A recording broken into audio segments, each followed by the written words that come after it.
De conformidad con el artículo 231, numeral 2 del reglamento, esta presidencia tiene registrados oradores para hablar a favor y en contra de la reserva. Se concede la palabra al diputado Rubén Cayetano García, del Grupo Parlamentario de Morena, para hablar en pro hasta por 5 minutos.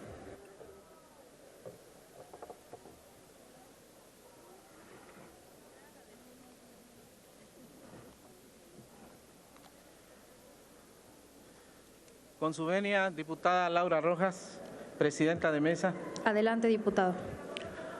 Hacedoras y hacedores de leyes, la reforma que realizamos el pasado periodo legislativo al artículo 2 de la Constitución Política del país, que se publicó el viernes 9 de agosto de 2019 y que ya está vigente, incorpora los derechos de las y los afromexicanos con el mismo rango de los derechos indígenas. Empieza a dar sus frutos. Ambas raíces, pueblos y hermanos, indígenas y afros, por fin alcanzaron igualdad de reconocimiento constitucional. No podía ser de otra manera en esta 64ª legislatura en la que estamos haciendo historia. Es pues la reforma al artículo 2, además de justa, es generosa, oportuna y vanguardista. Así es como en términos más sencillos lo he pregonado en la Costa Chica de Guerrero, lugar con mayor población afromexicana del país. Diputadas y diputados, allá en mi tierra he presumido su voto unánime, sin distinción de partidos, ideologías o antagonismos de pensamiento a favor de estos derechos en el artículo 2, y lo reitero ahora a campo abierto desde la más alta tribuna de México. Aquí mismo, desde mi curul, he celebrado que el censo del INEGI 2020 incluya por primera vez a los afromexicanos. Por fin serán contados y por eso con alegría nos lanzamos a apoyar el Afrocenso 2020, protagonizado por distintas organizaciones, asociaciones civiles, colectivos proafros de México y de otras partes del mundo, incluida la senadora Susana Harp. Lo anterior significa que la reforma los visibilizó y ahora serán, reitero, contados. ¿Pero contados para qué? Pues desde luego que para que sean beneficiados, para que sean incluidos en las políticas públicas del gobierno federal del presidente Andrés Manuel López Obrador y para que juntamente con nuestros hermanos indígenas, los afromexicanos sean agregados a su mismo nivel de beneficios y apoyos en materia de bienestar. Los afromexicanos de la Costa Chica de Guerrero y de Oaxaca, igualmente de otras partes del país, viven en zonas y regiones muy, pero muy pobres y por consecuencia es hora de hacerles justicia. Basta de discriminación.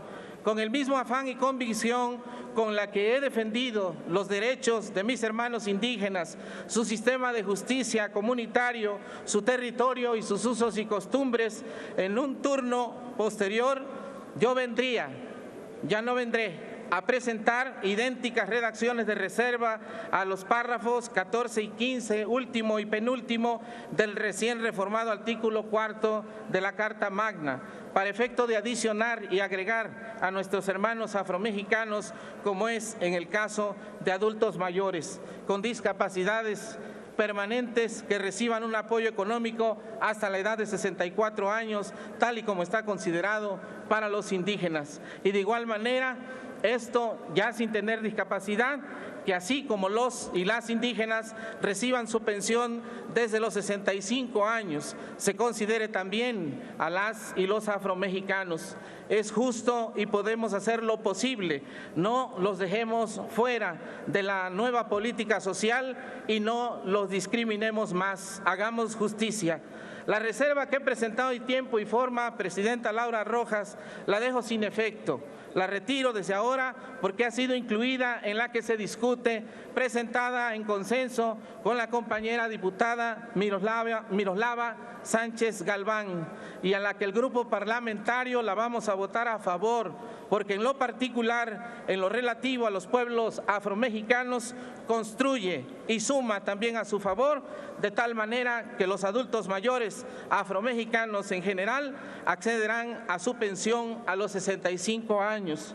A nombre del pueblo afromexicano de la Costa Chica, agradezco su voto a favor de la presente reserva a todas las fuerzas políticas que generosamente la concedan. Quienes no, respetuosamente, son mezquinos. Muchas gracias, Presidenta. Gracias, diputado. Tiene la palabra